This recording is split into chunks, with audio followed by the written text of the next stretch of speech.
Hey, Randy Joe here, and this is 1001 Reviews, where I plan on reviewing every single album from the 1001 Albums to Listen to Before You Die book.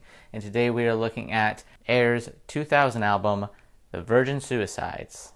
Now, according to the book of 1001 Albums to Listen to Before You Die, The Virgin Suicides was released in 2000 under the Astral Works label, produced by Air with art direction from Mike Mills, nationality France, with a running time of 40 minutes and 29 seconds. And it was released by the French duo Air, which is a duo that I was completely unfamiliar with up until this point, and going into this album I had really no idea what to expect. But a few things I was quickly given awareness to was that this is a original soundtrack from the movie of the same name, starring Kirsten Dunst and directed by Sofia Coppola, the daughter of Francis Ford Coppola, who directed things such as Apocalypse Now and The Godfather.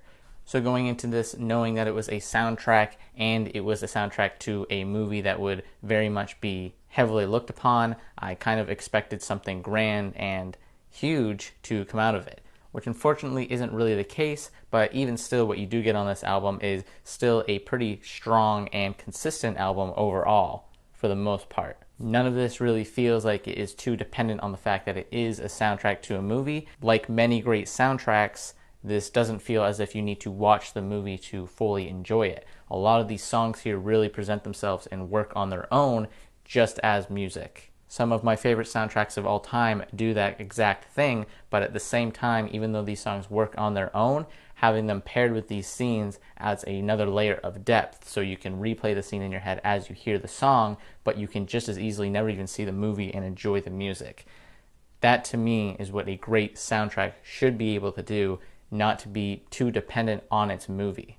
And I would say for the most part, The Virgin Suicides is an album that does manage to capture and do just that. Again, not to the great effect that I think a lot of other soundtracks do, but I do think to an effect that is very much an enjoyable record. The first song, Playground Love, which is very much like the theme of the movie, really gives off a lot of the strong vibes that you're going to hear throughout most of this album, such as its overall mysterious kind of vibe, its chilled out and spacey atmosphere, and its overall warm tone that is brought here. This song is also one of 3 tracks that have any sort of vocals at all on them, but this one is really the only one that has singing on it, as the other 2 are more spoken word based or more just directly sampling from the movie directly, as this has more of a harmonic and rhythmic singing voice to pair with it. And overall, Playground Love is a really sweet and enjoyable tune that I think does carry on its own weight without having to see the movie to enjoy its sound. And speaking of this theme, High School Lover, the 8th track on here, is also one of my favorite songs on here, as it is just the theme being reiterated through simple piano work. And the reason why this really touches with me personally, and is something that I find to be very strong on its own, is that soft piano work is something that can be just as sad and depressing as it is powerful and grand. And I think these two components come together quite well on here.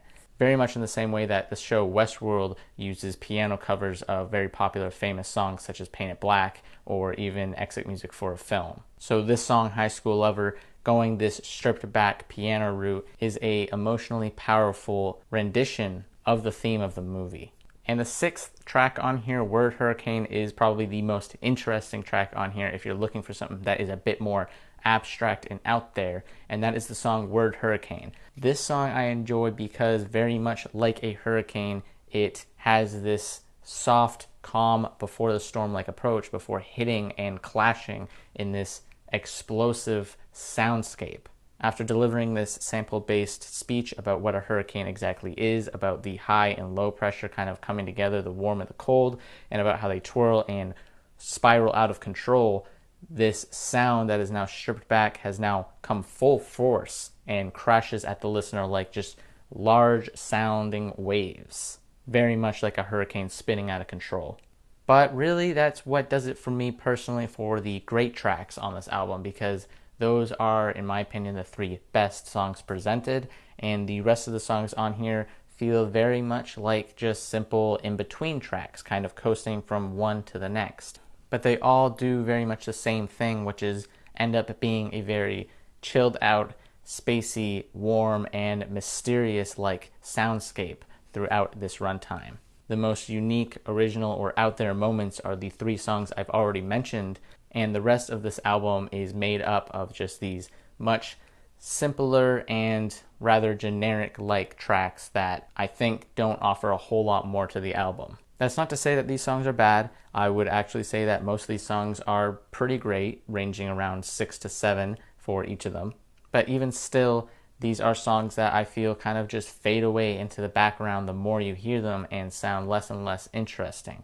There's not a whole lot of emotion that comes out of them, but for me personally, I don't find myself wanting to go back to them and fully immerse myself into this world all that much, even with as much mystery that is laid into each song here. It's not all that interesting to me, and the intrigue that is being presented isn't super strong and powerful to draw me in enough. So does this album manage to pull off what I think a great soundtrack should do, which is be just as enjoyable on its own as it is within the movie?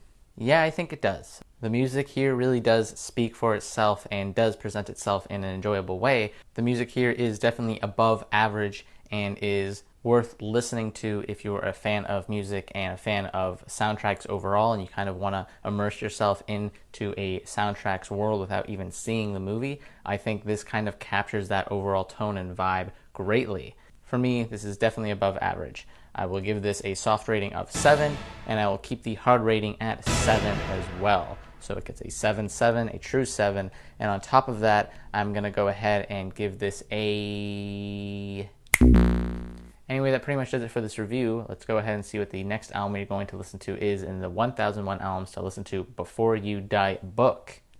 Alright, 1 to 1001, generate. 310.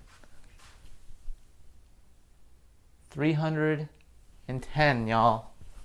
That's the ticket. What's that? 310? 310 being Queen 2. That's right. Queen 2 is the next album we are listening to. 1974 that one released. So please give Queen 2 a listen, because that is an album I've already listened to myself. So that'll be easy for me to listen to again. So go ahead and like this video if you liked it. Leave a comment below what you think about this album, and please subscribe so you can join in listening to every album from the 1001 Albums to Listen to Before You Die. I'm trying to do these twice a week, every Tuesday and Friday.